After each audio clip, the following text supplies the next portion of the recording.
Fais-moi gamin, je vais te raconter l'histoire de l'être humain. Au début y'avait rien, au début c'était bien. La nature avançait, y'avait pas de chemin.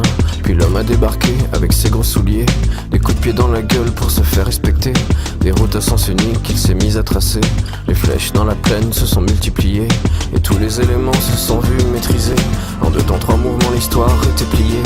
C'est pas demain la veille qu'on fera marche arrière. On a même commencé à polluer les déserts. Il faut que tu respires, et ça c'est rien de le dire. Tu vas pas mourir de rire, et c'est pas rien de le dire. D'ici quelques années on aura bouffé la feuille. Ça marche comment la fission d'uranium? Ils font ça à la main? Ou bien ils ont des instruments spéciaux? C'est peut-être un secret bien gardé. Ou si ça se trouve, c'est tout bête à faire. Vous pourriez m'expliquer? Il y a des endroits où j'aimerais pas trop habiter.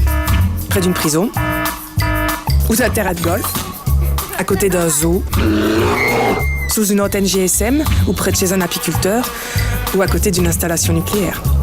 En fait, où suis-je le plus en sécurité? Ma petite fille a rencontré un jeune homme. Un garçon tout à fait charmant, très bien accepté dans la famille. Il vient de décrocher un job dans la recherche nucléaire. N'est-ce pas un peu dangereux avec les rayons et tout ça? Et pour ma famille, il n'y a pas un risque? Si on les ferme, les centrales nucléaires, on devra ouvrir plus de centrales au gaz? Ou il y aura assez d'énergie éolienne et solaire pour compenser? Peut-être qu'on devra réduire notre consommation d'électricité. Ou la produire nous-mêmes. Ou en acheter à l'étranger. Quelle que soit la question, la réponse est sur lenucléairesenclair.be. Que le moral descend et que les forces t'abandonnent. J'entends tous les gens parler de tes histoires. Que l'avenir qui t'attend se joue sur le fil du rasoir. Qu'en est-il de l'amour, des larmes et de la peine? Projet un peu fou en apparence, mais considéré avec beaucoup d'intérêt, a été présenté par des ingénieurs américains, des éoliennes volantes à 400 mètres d'altitude. Stéphane Bretner, Aaron Diamond sur place. Ces jeunes ingénieurs, 32 ans de moyenne d'âge, mettent au point ce qui sera sans doute l'éolienne de demain. À elle seule, cette aile remplace l'équivalent de 3 éoliennes. En plus, on élimine le mât, il y a donc moins d'infrastructures et ça vole plus haut.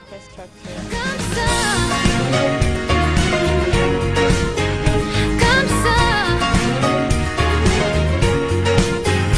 Quel est le nom du mal dont tu subis la fièvre?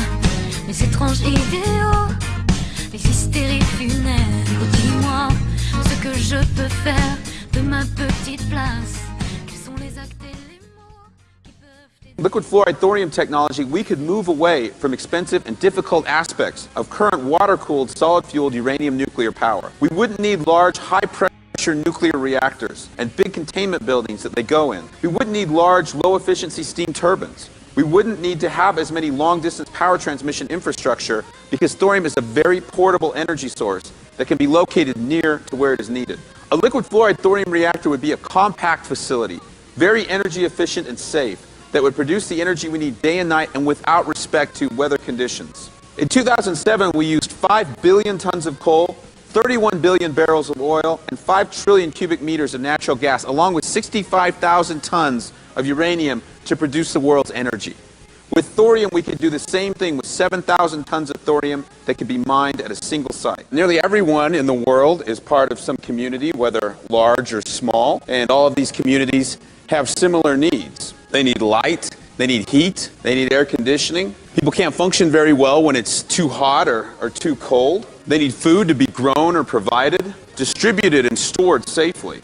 They need waste products to be collected, removed, and processed. People in the community need to be able to get from one place to another as quickly as possible. And a supply of energy is the basis for all of these activities. Energy in the form of electricity provides light and air conditioning. Energy in the form of heat keeps us warm, and energy in chemical form provides fertilizer, drives farm machinery, and transportation energy.